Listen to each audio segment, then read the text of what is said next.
Welcome to my channel Kathavadati. कहानी अच्छी लगे तो like subscribe share and comment जरूर करें।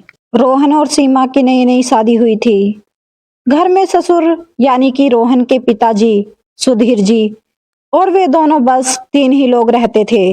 इस घर को रोहन के माँ बाप ने जीवन भर पाई पाई जुटाकर बड़ी मेहनत और अरमानों से बनाया था। वरना आज के समय में मुंबई में घर बनाना तो दूर की बात है, किराए पर लेना भी बहुत बड़ी अचीवमेंट से कम नहीं है। जब रोहन कॉलेज में था तब माँ उन्हें और दुनिया को छोड़कर जा चुकी थी। एक काम वाली बाई सक्कू थी जो सुबह से लेकर शाम तक उनके घर का सारा काम करती थी। नई नई शादी हुई थी इसलिए सक्कू बाई का दिन भर घर में रहना सीमा को अपनी प्राइवेसी में बाधा सा लगता था। इसलिए अब सक्कू बाई सुबह खाना बनाना, कपड़े और पोछा करने के बाद चली जाती और वापस शाम को आकर खाना बनाती। सक्कू बाई की दोपहर की गैर हाजिरी से कई छोटे मोटे काम दिखाई देने लगे, जिनमें से ज्यादातर काम बिना कहे सुधीर जी ये सोचकर कर लिया करते कि बहू को मदद हो जाएगी। लेकिन बहू सोचती कि ससुर को औरतों के काम में दखल देने की आदत है।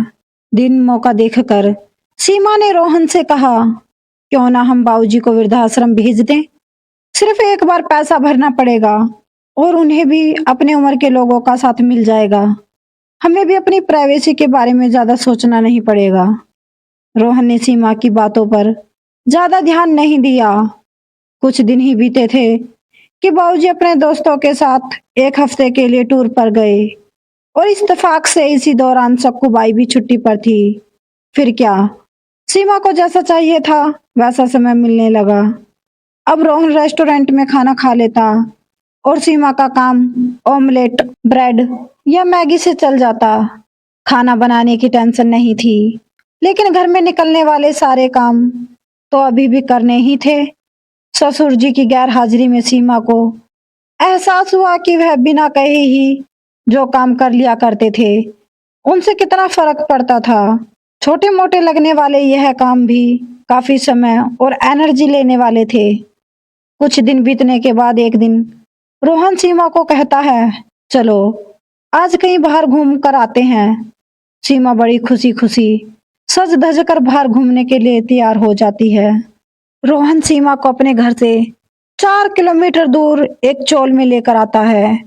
एक आदमी रोहन के हाथों में एक चाबी देता है। रोहन उस चाबी को लेकर चौल का एक कमरे का दरवाजा खोलता है। कमरा खुलते ही 2 रूम वाले उस छोटे से अंधेरे से भरे घर के अंदर रोहन सीमा को लेकर आता है और कहता है, कैसा लगा तुम्हें हमारा नया घर। रोहन कहता है, हम अगले महीने से इसी मकान को भाड़े पर लेकर रहेंगे, अलग और अपनी प्राइवेसी का मजा लेंगे। अभी मेरी आमदनी के हिसाब से हम इसी को अफोर्ड कर सकते हैं। रोहन का व्यवहार सीमा के समझ में नहीं आया। वह चौंकाते हुए कहती है, हमारे पास अपना इतना बड़ा घर तो है, फिर क्यों हम भाड़े से रहेंगे। रोहन उसे टोकते हुए कहता है, सोच समझ कर बोला करो, वह घर हमारा नहीं है, वह माँ बाबूजी का है। तुम्हारे पास 1 महीना है सोचने के लिए कि तुम्हें आगे क्या करना है। दोनों वहां से वापस अपने घर लौट आते हैं। पूरे रास्ते सीमा के दिमाग में तरह तरह के विचार चल रहे थे। घर पहुंचते ही उसने रोहन से कहा, माना कि यह घर माँ बाबूजी का है, लेकिन क्या हमारा इस पर कोई हक नहीं है। रोहन ने कहा, बिल्कुल है, लेकिन माँ बाबूजी के बाद जब तक वह हैं तब तक तो नहीं। अगर तुम्हें हक समझ में आता है तो तुम्हें जिम्मेदारियां भी समझ में आती होंगी।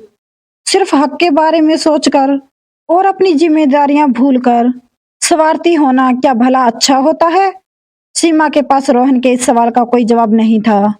वह सोचने लगी कि उसने अपने क्षणिक सुख के स्वार्थ के लिए इतने नीच गिर कर ऐसी घटिया सोच अपने दिमाग में आने दी। उसे मन ही मन पछतावा होने लगा। सीमा रोहन से बोली, मुझे माफ कर दीजिए, मैं सच में स्वार्थी हो गई थी, मुझसे बहुत बड़ी गलती हो गई। रोहन बोला, तुम्हें पछतावा हुआ, मेरे लिए यही काफी है। मैं तुमसे नाराज नहीं हूँ। बेटे और बहू का वार्तालाप सुधीर जी दरवाजे पर खड़े होकर सुन रहे थे। उन्होंने आसमान की तरफ देखा और बोले, भाग्यवान, तुम धन्य हो जो तुमने ऐसे बेटे को जन्म दिया है। उन्होंने दरवाजा खटखटाया। बहू ने दरवाजा खोला तो उनके हाथों में पकड़ी थैली से गरम गरम समोसों की सुगंध उसको आने लगी। ससुर ने अपनी बहू से कहा, वो कोने वाले हलवाई के पास से लाया हूँ, तुम्हें बहुत पसंद है ना।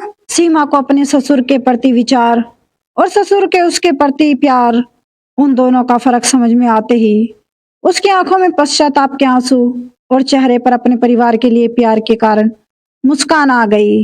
दोस्तों, इंसानी दिमाग में दिन भर में हजारों विचार आते हैं, कुछ अच्छे कुछ बुरे, लेकिन किसी भी विचार को शब्दों में परिवर्तित करने से पहले उनको समझना बहुत जरूरी है। अक्सर विचार और वास्तविकता एक दूसरे से मेल नहीं खाते। हमारे बुजुर्ग जो हमें बोझ लगते हैं, जिनसे हम बात बात में चिढ़ जाते हैं, और ऐसा इसलिए होता है क्योंकि हम स्वार्थी होकर सोचते हैं और हम उनके योगदान को समझ नहीं पाते। वे हमारे जीवन में बहुत अहम किरदार निभाते हैं।